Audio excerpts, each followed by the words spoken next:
Welcome back inside another edition of Mountaineer Report here, made possible by WV Sports Now. Mike Asti, Ethan Bock. Make sure to hit that notification bell on YouTube and also find us everywhere you get your podcasts. And we are going to talk about a little bit of old news on this edition of the show, but news that will never not be relevant and will never not be ongoing, and then also sprinkle in some new news as well. And what I mean by all of that is UNLV endured their starting quarterback deciding to leave the program in the middle of the season while undefeated. It's unprecedented just with all of that put together. Matthew Sluka putting out the release that, hey, I was promised this, I didn't get it, so I'm gone. He clearly thinks his value is one way. They actually won without him with the backup, so we'll see where his value actually is. I don't know how that actually helps his value. Opinions went flying on whether that was smart by him, whether that's just completely out of bounds, whether he's screwing his teammates or not, and whether or not UNLV is even to blame, because if you promise a kid something, whether it be a coach, the program, whatever, whether it be the NIL company or the school, you got to all get together and make sure you're all straight, and you got to deliver on that promise. And if you don't, you're vulnerable for something like this. But Matthew Sluka was not the only player to do this. We've seen this from other players before and since then. Even actually one with Oklahoma State, the Mountaineers' opponent here coming up as we're recording this show, with their offensive lineman. He announced a couple weeks ago, but he now is officially in the portal. And they were trying to keep him off the field, to redshirt him to be a future starter after he did play last year. And he basically came out and said, I kind of want to play some football, and I'm not down with that. So they're trying to do an old school mentality, and a kid's just trying to help himself. Maybe that's something that you can understand what he's doing. But where do you stand, Ethan, on players leaving mid-season, whether it's a good season, a bad season, or whatever, because they feel like something was promised and something didn't go down? Is that fair or foul to you? Who do you blame here? And is this just the tip of the iceberg? I blame the miscommunication between UNLV's NIL collective and the assistant coaches, all the way up to Sluka. It's a collective issue here. With this is going to start a trend of players smartly. It's a very smart strategic move, redshirting themselves before they lose that year of eligibility. Yeah, because they weren't gifted what they were expected to get when they were getting recruited. This is I expect this is a more common thing now. NIL collectives and coaches are having to work together. That's just another aspect that comes with being a coach in 2024. And if you're a coach and you're recruiting a kid and you say, "Hey, we can give you $100K you better to watch play what you this say. year," Yeah, you should. I mean, that should be you should own that up. I don't know what the situation was, if the UNLV assistant threw out a number randomly and the NIL collective couldn't take care of Sluka, or is just a miscommunication overall. But that's the biggest problem about this. I'm not going to be the guy that says, "Oh, Matthew Sluka's quitting on his team." He is, but it's also because he wasn't guaranteed his money. This would happen the same in the pros. If an NBA guy wasn't getting his money, he's not going to play. the only difference is they would sit out before the season and not play at all. Yeah. We've seen that, or they wouldn't go to training camp and they would have that dispute and maybe get a new deal prior to the season to avoid that. The weirdness here, and you mentioned redshirting yourself, he did this intentionally after the 3 games to make sure he didn't hit 4, he didn't hit 5, he didn't play too much to where he then wouldn't be able to enjoy the redshirt season. Knowing this was the case, Ethan, I guess the only pushback I can give, and maybe a couple of points of pushback here, if you were promised something while you're being recruited, so that's before the season, you then agree, you commit, you sign, we're still before the season, and then it's never been delivered, should you not have went to the program and been like, hey, we're about to kick off week 1 and I haven't got what I was promised prior to the season? Is it not a little bit of a slight to your teammates to get underway go 3-0 for the first time in decades and then pull the rug out from under them? Would they not, if you're a teammate of his, would you not have felt better if it was before week 1 and this was dissolved then rather than middle of the year? It might have felt less controversial too. I think the reason why this became such a topic is this is an undefeated team that was potentially a darling of the season that no one thought would do anything, that's been flirting with rankings all year. And then you do this. He could have done this before the year because he didn't get what he was promised before the year too. I think if you're a teammate of his, no matter when it is, I think you have to feel slighted, even if it's right before the season started. Yeah. You're looking, especially your quarterback, you're looking to get behind this guy the entire season, be a group of 5 contender for that playoff bid. And even if it was before week 1, I think his teammates would have felt slighted. The only especially way, being a quarterback, yeah.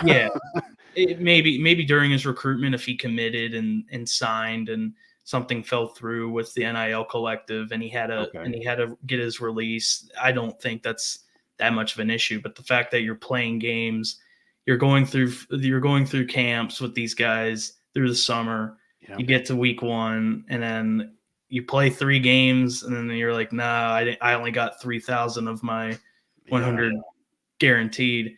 I see both sides to it. I think this is why people compare college athletics to pros now, because that's just what it's turning into.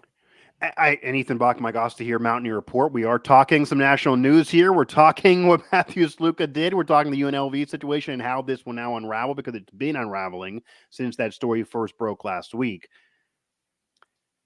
And also what this, and we know from our sources and people that we talk to within Country Road Trust and, of course, the BU athletic program, you really got to have that married and working together. And obviously there's 2 different bank accounts and the rules are adjusting where they can kind of work together more in Front Street rather than now it's kind of still behind the scenes because the NIL money is not directly coming from the school. You're getting paid for your name, image, and likeness from companies and from fueled by the NIL collectives, etc. But the rules are adjusting to that. But you need to make sure everyone's working together and pulling at that same rope. And that's why we talked to Neil Brown. Our first press conference, we were able to ask him after this happened because they were on a bye last week. And his first words were, I don't think that, well, to paraphrase, I don't think this would happen to us. I'm not worried because our processes was the term he used. Our processes between us and the NIL are now clicking. Again, paraphrasing here, but all working together. And he admitted 3 years ago he did not feel that way, but now he feels like this would not happen because if basically what I'm getting here at, Ethan, is if Bilal Marshall or some assistant, Blaine Stewart, whoever, would offer a recruit $100K, Neil Brown would know, Country Road Trust would know. And if they want to offer that kid and have him on the team for $100K or whatever the number, they're going to make sure that happens. If a coach says, I'll get you $100K, and then Neil Brown doesn't want that, Country Road Trust says we don't even have that kid in our budget, or he's, we don't think based on your evaluation he's good enough to be worth that number, whatever the case may be, then I think they would be comfortable enough to go back to that kid and say, we're not going to do it. And then you avoid this scenario. And then that makes egg on that assistant coach's face in recruiting in the future, but it wouldn't ruin the program and end up with this stain in the middle of a year with a kid leaving, like Eric Green didn't get his bonus or something and he's out in the middle of a year. That I think he's comfortable that would not happen, although you never say never. And of course, you put that out in the universe, Ethan, and the first thing I thought of, they're going to, breaking news, I'm about to check my phone, they're going to end up having it happen to them because that would just happen to us, and West Virginia's on a bye week. You never know what these kids are doing or what could be in their mind. They've had an up and down season. But that's the most important thing. Clearly, UNLV's processes, the marriage between the program, the coaches, the recruiters, and the NIL collective, something fell through the cracks there. It had to have. Yep. There was another running back from them that did the same thing, saved his eligibility. He said it didn't have to do with NIL, but who knows if he's telling the truth with that. Yeah.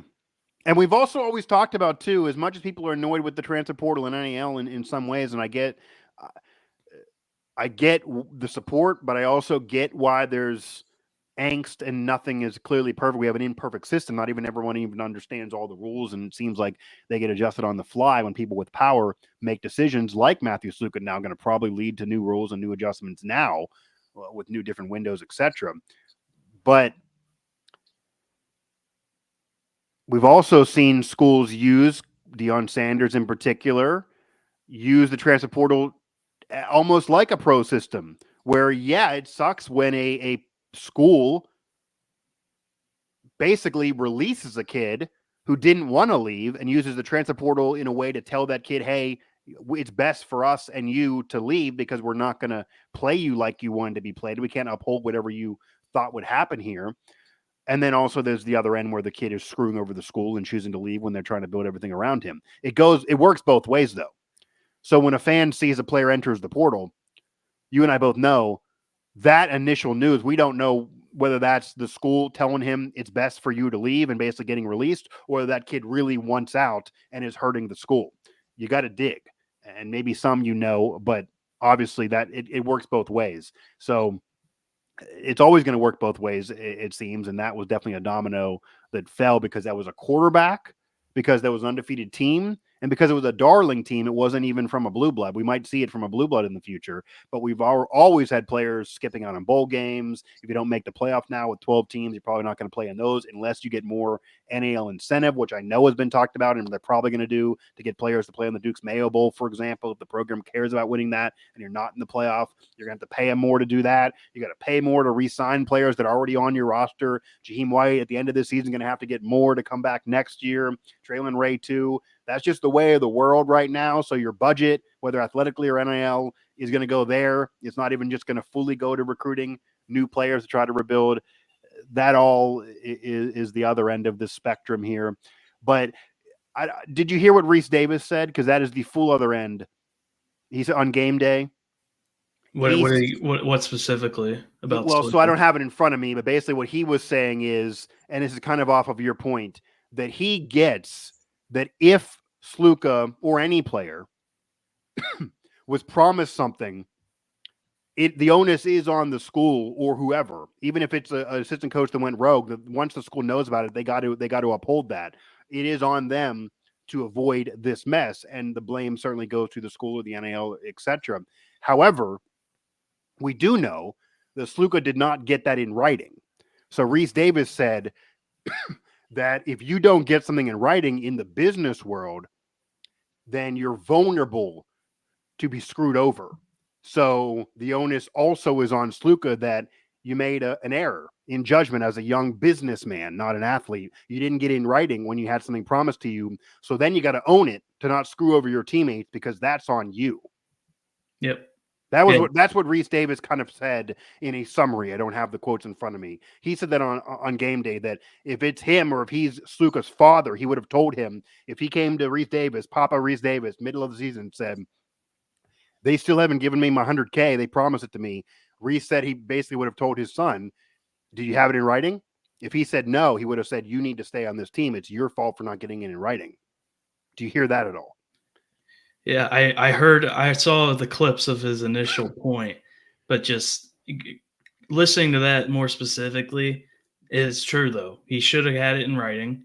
He should have had some sort of agreement that he could go back and look that he was supposed to make $100K this season. Right. That's where the communication between Sluka, his lead recruiter at UNLV, and the collective messed up. They should have all collectively communicated together, agreed on that 100K, because clearly the collective did not agree on that 100K. Yeah, or go back and bargain. If somebody said 100K and the collective doesn't want to do it, they could say we only have 75K. You got to go. Then you can put it in writing once you get the final number. Yeah. But yeah. Sluka and either his agent, which that seemed to be within the last year really picking up in the transfer portal. Yeah. Because every kid has an agent for sure now. So him and his agent should have written that he was going to get 100K from UNLV playing this season if he played. But 100%. But that's Reeves Davis's point basically, is that since you didn't do that, because I think we both do understand where the kid's coming from, even though I also really hate it if I'm a teammate of his. And if I was the school, I maybe could also semi-sympathize if you're sitting there like a Neil Brown, a head coach, and you didn't know your assistant coach did this. That's possible too. And now you're getting screwed over. I could sympathize from all different sides, but I maybe would have advised in a similar method of you didn't get it in writing. So now are you willing to screw over everybody because you messed up? That could also be, I think his exact words were take it on the chin. Take it on the chin. You didn't get it in writing. Play the rest of this year. Take it on the chin. You don't get to redshirt because you messed up. You didn't get it in writing. Now, I'm sure he might come back and say my agent is who messed up. That's not my job. The agent should have put it in writing. Why am I losing a year of eligibility? Because the difference, Ethan, to combat what Reese Davis is saying, we talk about this being the pros all the time, and college football is basically just pro sports, or college sports in general is basically just pro sports. I get it. But in the pros, you don't have eligibility to worry about. You have a contract, but like it's not like you're going to lose eligibility and you have to leave the league altogether if this happens to you. So the kid may say, I didn't get in writing, my bad, but I can't lose a year of eligibility and burn that because of my mistake or even the agent's mistake. Whereas in the pros, you'd be able to, outside of just physical wear and tear on your body, you might even preserve your body and play longer if you don't play a year and skip. That's not the case in college because eligibility does still exist despite all the rules that are different now. Yeah, it's conveniently. It also could conveniently just be a chess move by Sluka and his agent, because even he played pretty well at UNLV, and back at Holy Cross, he was one of the best quarterbacks in the portal. Right. So it could be a chess move to where he's trying to transfer up already, even though his team is 3-0, or at that time 3-0, and they're one of the top contenders to get that Group of 5 auto bid. So it's not a good look. It's not a good look at all, because worst look when he's officially in that transfer portal getting recruited again, why would you want to recruit him? Yeah. Knowing that problem, that potentially either people talking in his head, either an agent, why would you want to talk to that and have to negotiate with that, knowing the trouble that he had at UNLV? And if I'm recruiting him in the future, would make sure that every call, Zoom, on the phone, in person, whatever, I got to have a witness. Like, I seriously got to have me as the recruiter, him, his father, who's involved, and the agent present all times. And if they're texting me, I'm literally telling the kid, I'm screenshotting this to all these other people, whatever you say, because I do not want to have a discrepancy on what was discussed. Because, Ethan, it seems like there was an offer that wasn't upheld. That seems like no one's really disputing that at this point. But what if you have a scenario? What stops a kid from saying, after playing a few games, because this is the other end of this too, and this makes it kind of in a general conversation. What if you play a few games, you're at a Group of 5 level, you're killing it, and you sit there and say, I'm looking around the country. I see Garrett Green got 4 picks. His completion percentage is 50-some, but he's in the Big 12. I should be there. I'm as good as him. I should be higher. So I'm gone. I'm going to preserve my red shirt, and now I'm available to teams that don't like the quarterback situation. Look at what's happening to Florida. They're a dumpster fire. I think a kid would still much rather play at Florida than UNLV. Those schools, Notre Dame loses to Northern Illinois. Maybe they're upset about their QB. I see that upset, and I'll say, okay, Notre Dame, I'm now available because I'm killing in the Group of 5 low, but I'd rather be with you still. So there's nothing that stops a kid currently from being able to do that. And you could even lie. You could say, yeah, okay, like Sluka, I was promised something, you didn't uphold it. And then it's just your word versus the school. The school could say that's not true, but you could say that is. And then it just depends on the new school who they believe. So it appears he was promised something that they didn't uphold now in this scenario. But what's to stop him from just lying? Like in that scenario, I would just, schools need to start getting like Lane Kiffin on Twitter and just being like, here's a screenshot. He's a liar. Yeah. Just bury the kid, because that's almost the only way to avoid this. But recruiting him in the future, yeah, that would really be a problem. I would be terrified to be talking to this kid and what would get out there. But what would stop anyone from going that route and getting really dirty with it? There's nothing stopping those guys from doing that. It doesn't matter if they provided screenshots, phone call recordings, as long as it's not a contract in writing. That's true. And those guys lie, who cares? All it does is it's going to affect the recruiting. It's a terrible look. I think you have to look at those mid-major players that want to transfer up, and those could be the more perceptive to lie. compared to a high major player that's not getting playing time that wants to transfer down. Because his NIL at that high major level still might be better than if he started at a mid major. So Right. you have to look at those mid major players that are trying to transfer up. And mid majors still have good NIL, but it's not comparison, obviously, to that Power 4 revenue that For the most part, yeah. For the most part, that those collectives may have. So clearly, there's nothing stopping Matthew Sluka from straight up lying. He could have gotten his 100K and he could have left. Right. Or, you know what it could simply be without even lying? It could simply be, my value is higher now. No one lied. No one did anything wrong. There's even the other end of this, Ethan. He could even come out there, or somebody could out and say, yeah, they offered me 100K. They paid every dime. We're 3-0. I want to play power level now. Screw you. He doesn't even have to lie. He could just come out there and say, well, my value's higher now. There's nothing stopping that either. Do you think, because all of these things are in play now, and I think it's safe to bet, Ethan, if we had to put money down in the next year, next 2 years, we're going to see a kid lie. We're going to see a kid go to the portal, whether it's middle season or the end, say this is the situation, go try to do the Sluka thing, and there's eventually going to be a program or a coach that's going to go on social media and say that kid's lying. Because eventually I think the coaches are going to stop wanting to just be pretty much at the beck and call of, and they kind of are still, but eventually someone's going to get called out and someone's going to get proven to be just flat out lying. That's going to ruin things for an agent. Maybe they're not going to want that to happen, but that's eventually going to go down. Smart money is this is eventually going to happen. And that will send even more shockwaves, because it'll be a lot for an assistant coach. As you know, we both cover a lot of recruiting. If an assistant coach or somebody like that proves a kid lied, that'll be after several heart-to-hearts. Do I really want to do this? Because that'll hurt their whole career in trying to recruit in the future. But eventually someone's going to get pushed to the point where they will do it.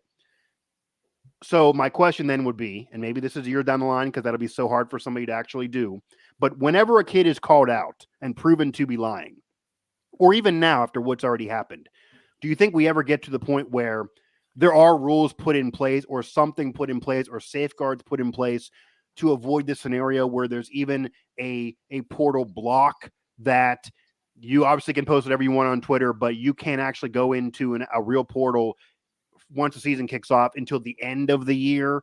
Or does someone try to do something in literal place to stop this at some point? And what would that look like, or could that look like anything?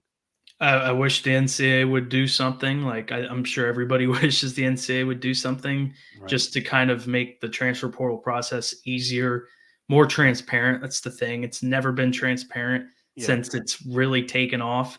And then NIL getting approved a couple years back, it's never been transparent.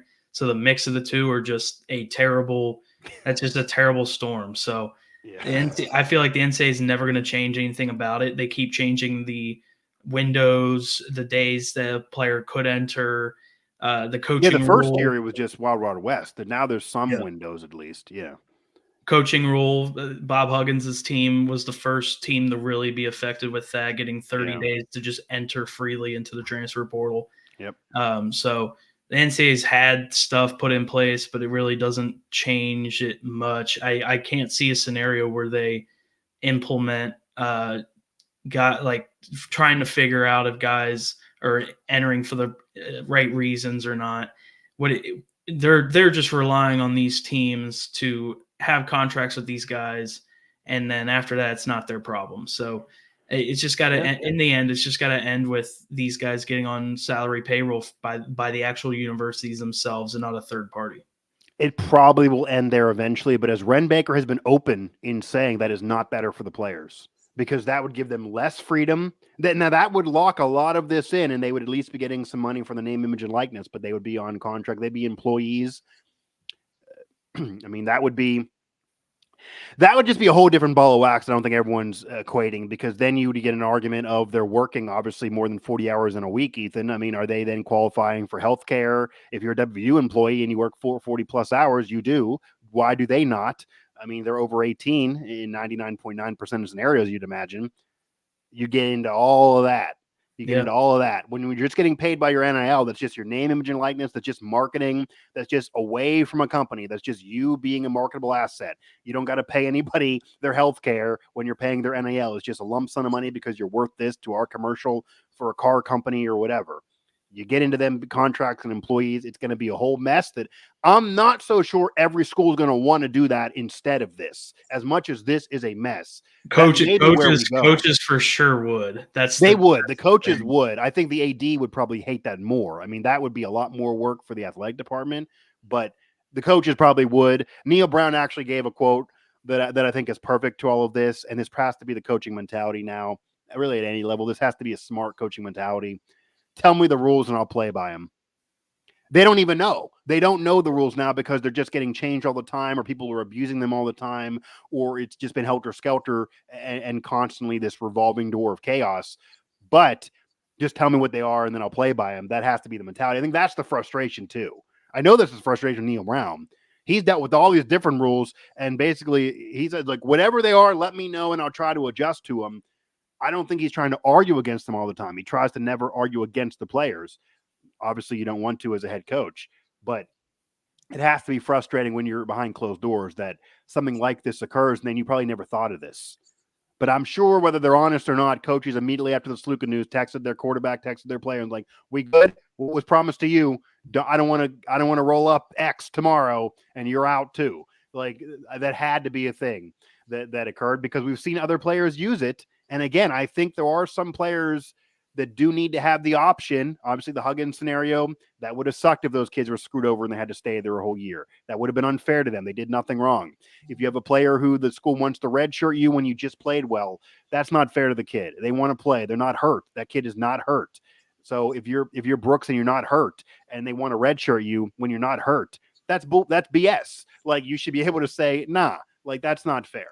So there are things that need to happen. The kids do need to be able to fight back because for so many years they were just getting abused and the coaches could walk and these kids had no power really, even though there were obviously things going on behind closed doors, but the average kid had no power.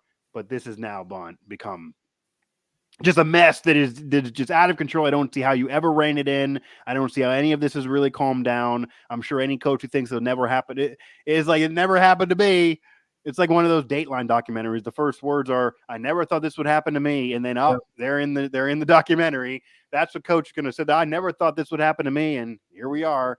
This is happening to you. I'm sure Ren Baker never thought this would happen to me, and he's the AD, and here he is dealing with the Huggins scenario and everything that did happen to him under his watch. So we could do 3 hours on just this topic alone because it's going to continuously be a topic and continuously be a talking point, and this is going to continuously happen. And I'm almost surprised a little bit why people were caught off guard because this could easily happen.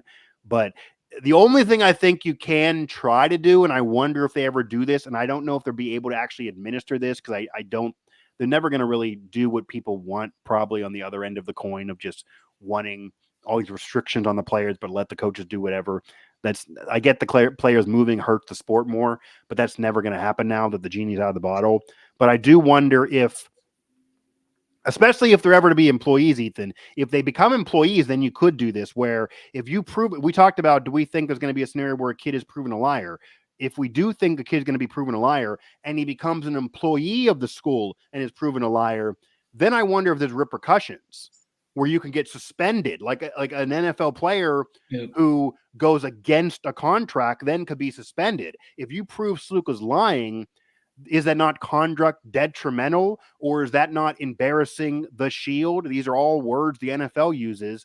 Could that not be used to say, okay, you lied, 4-game suspension goes against your eligibility? And then if you're Sluka, no one else would want to mess with that again. That's they can't take money away, but that would then be something I think they would avoid trying to do that. But they'd probably have to have a contract to be able to administer anything. If it's just NIL, you probably can't. But getting some suspension on the kid if they are directly trying to cause a problem that is not actually a school doing anything wrong, maybe unlike UNLV, then I think maybe you try to do something to that kid. But I don't. The rules are now, you can't. I think it would just save a lot of just that third party, that telephone man just in between the coach and the player. I just think it would help a lot. Just having the university legitimately be its own. It's a one-on-one at that point.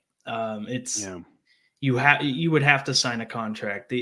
There's stories of collectives out there at any level, mid, low, high major, where they're a little sketchy. Like they're either not good at communication or they're just straight up in the business just to collect money from donors and act like they're really trying to help out these student athletes. So it's a weird wishy-washy business that just, like Neil Brown says, never really has any true rules. It just gets changed every couple months. Yep. So that's why I'm in favor of getting these guys and girls on university salaries, even though it would open up another can of worms like you went into about. You'd have to avoid having to pay them all health care. The schools would go broke then. I mean, that would be a lot of more employees. That is a lot you'd have to pay. And with Title IX, everybody would have to get everyone equal everything. So we're not talking football only then. Yeah, that's it's a lot. It's another can of worms you have to open, but I think the coaches eventually are they're already burnt out with the transfer portal, collectives, NIL, etc. There's going to be a point where they just snap and they don't really give a crap about appealing to players and keeping them on the team. And if they want to leave, they can leave. Like they'll go and recruit somebody else. So regardless, another can of worms will be opened up. Yeah. Or you're Chip Kelly with a solid resume and you're like, I'm done. And just go become a coordinator at a great program because you don't want to becoming a mess with this and be a figurehead of this era. You're kind of just sick of it. That's another end of this too. And I guess I'll kind of leave us with this. And I think we both know this goes on. But the other issue that exists, and this is part of why you have to have your NIL collective, your program, everyone involved, from the janitor to the head coach to the AD, certainly recruiters, everybody got to be on the same page and pulling at that same rope, because I have flat been told scenarios of the NIL collective lying to a coach about what money is available or vice versa. I've been told scenarios where a coach called an NIL collective, and no, this is not West Virginia for anyone who's trying to guess this is a WVU thing. This is not. But I know a scenario where a coach called an NIL collective and said, hey, I want to bring this player in. He's asking for this. What do you have? And the collective told the coach, I have this number. And they didn't. They had way less. They lied. And what they did then, they called their big boy, the Ken Kendrick equivalent, and said, can you give me more? And what if that guy says no? They then already lied. They already told the player we're in. They already told the coach we're in. The coach then tells the player we're good. They're just hoping they get a big donation from McAfee or somebody like that, or obviously the big guy at that school. And if they don't, then you get into Sluka business where we already got a promise. And we lied because we told them we had it when we didn't. And I also know a scenario, and I've been told a scenario, that the collective lied, but also the coach lied to what they told the collective was offered. So it was a similar, bring up Sluka again, where the coach told the collective, I told this kid we'll pay him $100,000. This is just a random number I'm throwing out there. And the collective said, cool, we're on board. And in reality, the coach told the kid, I'll give you $500,000. And they told the collective a wrong number. Vice versa. Like lies have been going back and forth. Communication has been going back and forth. Wrong for the whole time that we've had NIL in the transfer portal. So this kind of exposed it a little bit, but I've heard that scenario all the way around, from major programs to group of 5 programs to mid-major on the basketball level, all the way around. That collectives and programs, coaches and recruiters are either not being honest intentionally, or they're lying, or they just don't have a good relationship. There's even collectives where the boss of the collective and the head coach hate each other. And the collective is not trying to help the head coach because that collective secretly wants that head coach fired. That goes on. And again, I'm not saying WVU, but that goes on. So what do you do in that scenario? I mean, I think the only way to avoid those scenarios is kind of what you're saying. You got to get everybody under the same house where everyone's getting income from the same company, same umbrella, and it's all the same thing. And there's no longer collectives. It's just right from the school. Everyone's WVU. But you would get into another legal business of healthcare and all of that. But all of that, I've flat been told, all of that has gone on. So imagine if all of that has gone on trying to be a head coach who actually, I think Neil Brown, honestly, to pull him, who I cover, I think he's in this for the right reasons. You could hate him as you want for wins and losses, but I don't think he's lying to anybody. I don't think he's doing trying to pull the rug out from anybody when he's recruiting. But when you're in a world where everybody else is, or there are some that are, that's rough. Like, I mean, just imagine that scenario. Imagine that scenario. You're a head coach and the collective lies to you about money, or you're the collective and the head coach lies to you, or you lie to the head coach. I mean, it seems insane, but it absolutely goes on 100%. It's 2024 college athletics. It's the wall that had to be broken down decades ago, and now 2021, 2022, it started. Now look where we are. This is why people that have watched college athletics their entire lives think that this is terrible for the sport, and some fail to realize that players have been probably getting paid since the 80s and the 70s. So yeah, just watch Pony Express. Watch Pony Express, by the way. That's from the 80s. Go watch Pony Express. But yeah, and contracts, but contracts is also what killed SMU. They couldn't uphold contracts. They were in contracts, they were illegal ones, but they couldn't uphold the contracts. That's part of the problem. So this could go on forever, and we're not going to discuss it here. But that's also part of why Gordon Gee, WVU's current president, is part of this committee, but there are many others as well in terms of athletic directors and school presidents that are trying to have their own college football and have their own regional conference, billion divisions, kind of old school style, away from what everyone's doing right now. There would be relegation, basically. It almost seems like a little bit of socialism there, where they don't want a dynasty, and if you're good, you got to then play a stacked schedule next year to try to lose, to get worse, and then somebody else will then get propped, and they want to try to they would try to go back to regional rivals, and some parts can be good, some parts can be bad. I'm very skeptical any of that is ever going to freaking happen. It sounds like it's just never going to really happen in earnest, but that's why all that's going on, because as you mentioned, most of everyone in there is a boomer or older, and they're just sick of it, and they just want to start their own thing and go back to what it was, and just get to enough schools that are just would rather play in the old format, basically, and then start your own thing and see what that would become. I'd imagine you probably would still have to have NIL there, but that's why that's going on. That's why college sports tomorrow is going on, because there are people who are just sick of it. And I get being sick of it, but I do think we're here. And the reason why you're sick of it is because it was so one-sided for so long. And now it's flipped the other way, and it's way too much player driven, and they have way too much of the power. But I just don't know where this is ever going to land. I mean, there's not a wild conspiracy or scandal that anyone can tell me right now that I wouldn't believe that will happen.